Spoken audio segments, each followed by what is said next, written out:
So friends, saying that he wants to do what's best for the FBI 7 years into his 10-year term, FBI Director Christopher Wray resigns. Let's talk about that, because justice matters.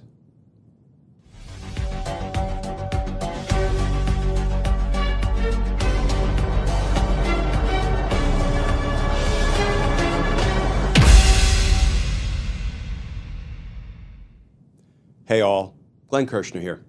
So friends, recall that Donald Trump appointed Christopher Wray as director of the FBI back in 2017, and he was appointed for a 10-year term, as is the case with all FBI directors. Why a 10-year term? Well, the theory is that an FBI director should outlive a presidential administration. There should be some independence, some separation between the FBI and the president, the White House, a presidential administration. But after he was appointed director of the FBI for 10 years, Christopher Wray began investigating the crimes of Donald Trump. So, shockingly, Donald Trump said he wants Wray out. And Trump recently announced that he wants this guy, Kash Patel, in as the next director of the FBI, obviously signaling that Donald Trump would be getting rid of Christopher Wray after Trump was inaugurated. Of course, you can only get rid of an FBI director who's appointed for a 10-year term for good cause. And frankly, there was no good cause to get rid of Wray. But rather than trying to stick it out for his 10-year term, Christopher Wray quit, resigned. Here's the new reporting. This from the Washington Post. Headline, FBI Director Christopher Wray to resign before Trump takes office. President-elect Donald Trump has said he will nominate Kash Patel as FBI Director, sending a message to Christopher Wray that he should resign or prepare to be fired. And that article begins, FBI Director Christopher Wray announced Wednesday that he would resign at the end of the Biden administration, stepping down as the leader of the powerful Law Enforcement Bureau before President-elect Donald Trump takes office and can fire him. Wray's resignation comes 7 years into his 10-year term, a tenure that is meant to span multiple administrations and is intentionally longer than any other executive branch appointments to avoid politicization of the FBI. Trump announced last month that he would nominate loyalist Kash Patel to serve as FBI director, sending a message to Wray that he should either resign or prepare to be fired. Patel has echoed Trump's calls for retribution against perceived enemies and has called for using federal law enforcement to prosecute both political opponents and journalists. His looming nomination, along with Wray's decision to resign, underscores the reality that the Trump administration will attempt to obliterate long-standing norms at the FBI and dramatically reshape the Bureau. Obliterate long-standing norms. Norms like, you should really only prosecute people who commit crimes. Bedrock norms. Norms that democracy needs to survive. Yes, all my editorial edition.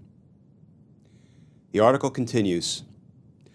Wray announced his plans at a town hall with the FBI workforce Wednesday afternoon, telling his employees that while it was a hard decision to cut his term short, he believed it was the best one for the American people. No. He said he believed it was the best one for American democracy.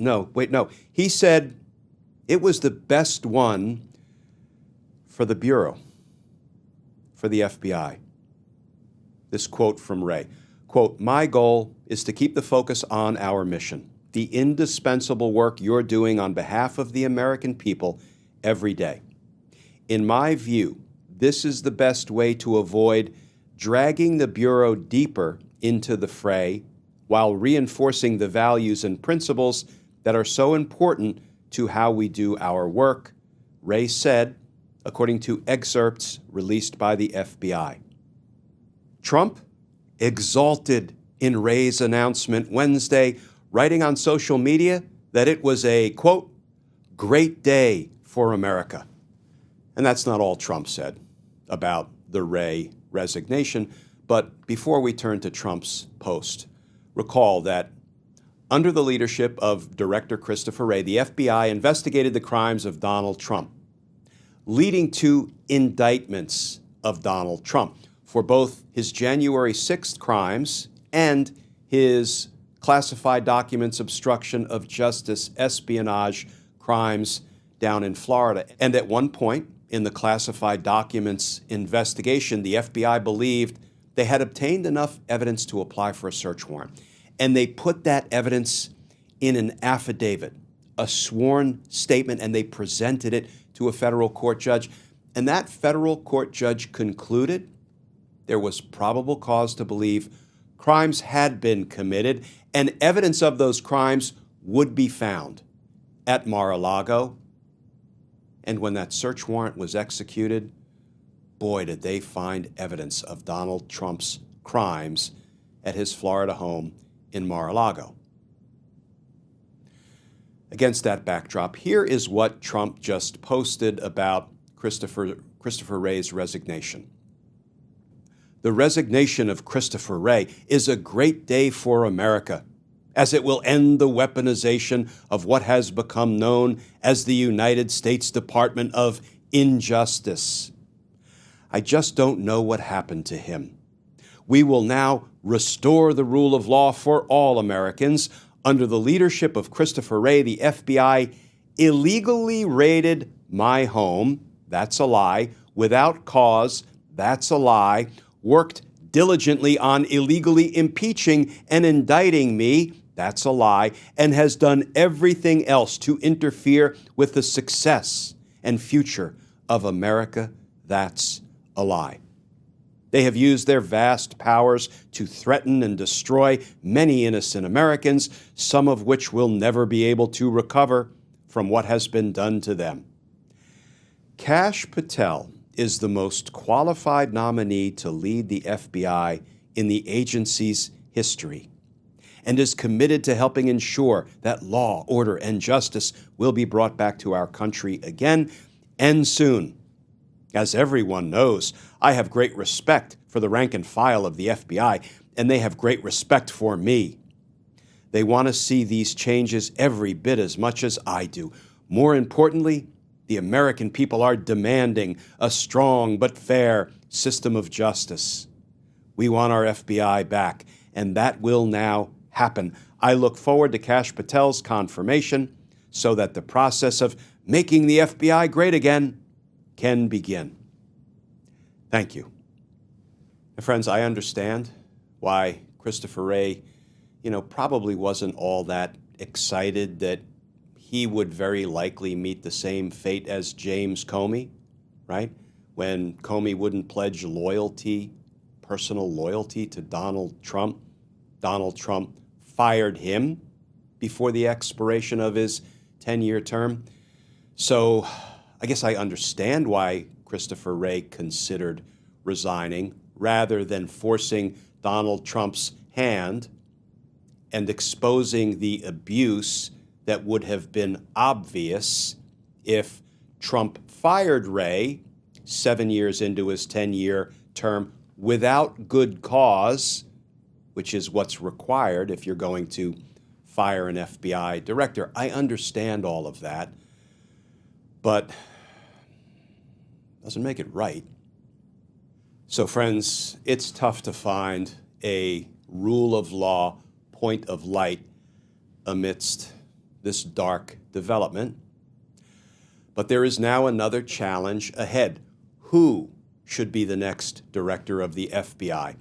Kash Patel has written a book in which he published a deep state list, what the Washington Post has called an enemies list of Donald Trump's political foes, people who did Donald Trump wrong. Interestingly, the enemies list includes not just Democrats, but a fair number of Republicans as well who crossed Donald Trump.